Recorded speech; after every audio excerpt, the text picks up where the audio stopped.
اعوذ باللہ من الشیطان الرجیم، میں اللہ پاک کی پناہ میں آتا ہوں شیطان مردود کے شر سے۔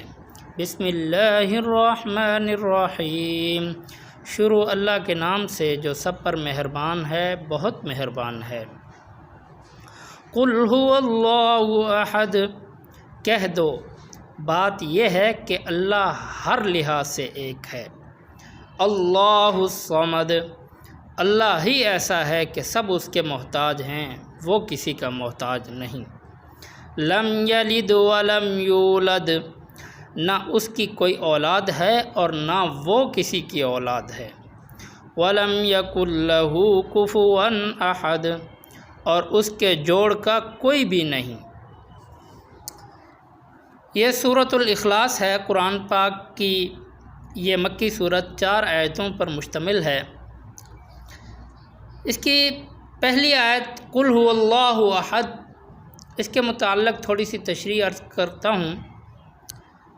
بعض کافروں نے جب حضور اقدس صلی اللہ علیہ وسلم سے پوچھا تھا کہ آپ جس خدا کی عبادت کرتے ہیں وہ کیسا ہے، اس کا حسب نسب تو بیان کریں، اس کا تعارف تو کروائیں، تو اس کے جواب میں یہ صورت نازل ہوئی تھی، قل هو اللہ احد، یہ والی مکمل صورت اس کے جواب میں نازل ہوئی تھی۔ اور یہاں پہ جو میں نے ترجمہ کیا، آپ کے سامنے ترجمہ پیش کیا، قل هو اللہ احد، کہہ دو بات یہ ہے کہ اللہ ہر لحاظ سے ایک ہے۔ ایک، صرف ایک کا جو لفظ ہے یہ اس کے پورے معنی ظاہر نہیں کرتا۔ اگر کہہ دو کہ اللہ ایک ہے، تو اللہ ایک ہے ہر لحاظ سے اس کے معنی پورے نہیں کر رہا تھا۔ تو اس کے ساتھ جب یہ کہا کہ ہر لحاظ سے اللہ ایک ہے، تو اس کا مطلب یہ ہوا کہ اس کی ذات اس طرح ایک ہے کہ اس کے نہ اجزاء ہیں، نہ حصے ہیں، نہ اس کی صفات کسی اور میں پائی جاتی ہیں، یعنی وہ اپنی ذات میں بھی ایک ہے اور اپنی صفات میں بھی ایک ہے۔ آگے دوسری آیت میں اللہ الصمد، عام طور پر اس کا ترجمہ اللہ بے نیاز ہے، اس سے کیا جاتا ہے،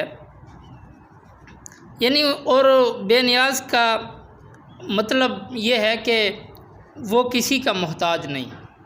تو اس کا دوسرا حصہ رہ جاتا ہے کہیں نہ کہیں۔ تو اب صمد اصل میں کہتے اس کو ہیں کہ جس سے سب لوگ اپنی مشکلات مدد لینے کے لیے رجوع کرتے ہیں اور سب اس کے محتاج ہوں، وہ خود کسی کا محتاج نہ ہو۔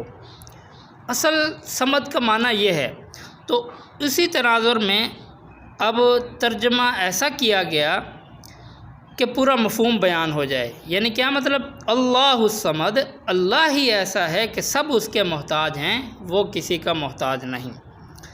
لم یلد ولم یولد، اللہ کی کوئی اولاد نہیں اور نہ وہ کسی کے اولاد ہے۔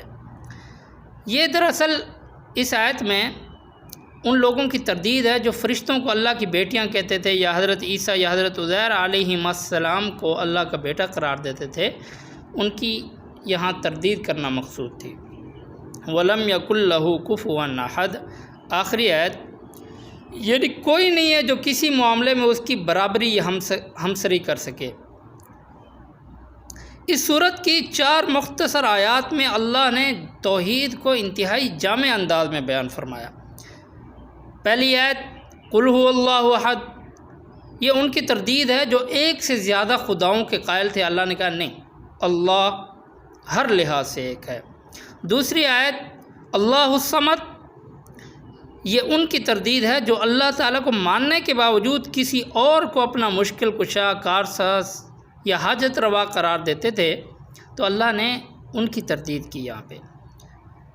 تیسری آیت لم یلد ولم یولد، ان لوگوں کی تردید ہے جو اللہ کے لیے اولاد مانتے ہیں۔ اور چوتھی اور آخری آیت ولم یکن لہ کفوا احد، ان لوگوں کا رد ہے کہ اس کا جوڑ کا کوئی بھی نہیں۔ یہ ان لوگوں کا رد ہے جو اللہ تعالیٰ کی کسی بھی صفت میں کسی اور کی برابری کے قائل ہیں۔ مثال کے طور پہ مجوسی کہتے تھے کہ روشنی کا خالق کوئی اور ہے اور اندھیرے کا خالق کوئی اور ہے، بھلائی پیدا کرنے والا اور ہے، برائی پیدا کرنے والا اور ہے۔ تو ان لوگوں کا یہاں پہ رد کیا گیا۔ اور اس مختصر صورت نے دراصل شرک کی تمام صورتوں کو باطل قرار دے کر خالص توحید ثابت کی ہے۔ اسی لیے اس صورت کو صورت اخلاص کہا جاتا ہے۔ ایک حدیث میں اس صورت کو 4 آیات کی اس چھوٹی سی صورت کو قرآن کریم کا ایک تہائی حصہ قرار دیا گیا، جس کی بظاہر وجہ یہی ہے کہ قرآن کریم نے بنیادی طور پر 3 عقیدوں پر زور دیا: توحید، رسالت اور آخرت، اور اس صورت میں توحید کے عقائد کی پوری وضاحت فرمائی گئی ہے، اس لیے اس کو تہائی حصہ قرار دیا جاتا ہے۔ وآخر دعوانا ان الحمد للہ رب العالمین۔